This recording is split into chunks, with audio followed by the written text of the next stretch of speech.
Hi guys, இன்றைக்கி ஒரு snacks vlog தான் பார்க்க போகிறீங்க. எங்கள் வீட்டு பிரின்சஸ் ஸ்கூலை விட்டு வந்தோடனே ஃப்ரெஷ்ஷப் ஆகிட்டு ஃபஸ்ட்டு கேட்குற கொஷின் இன்றைக்கி என்ன ஸ்நாக்ஸ். மேடத்துக்கு ஃப்ரெஞ்ச் ஃப்ரைனா ரொம்ப பிடிக்கும். அவங்களுக்காகவே இன்றைக்கி ஃப்ரெஞ்ச் ஃப்ரை தான் செஞ்சுருக்கேன். ஃப்ரெஞ்ச் ஃப்ரை செய்கிறது ரொம்ப ஈஸி.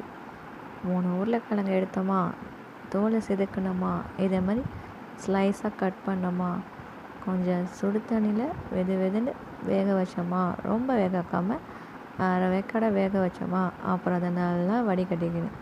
நல்லா வடிகட்டின பிறகு ஒரு 2-3 டீஸ்பூன் கார்ன்ஃப்ளவர் மாவு தான் கார்ன்ஃப்ளவர் மாவு போட்டுருங்க.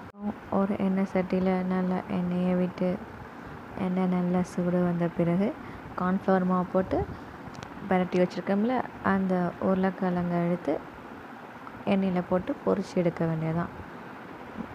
நல்லா முருகலாக பொரிச்சு வர வரைக்கும் நம்ம வெயிட் பண்ணணும்.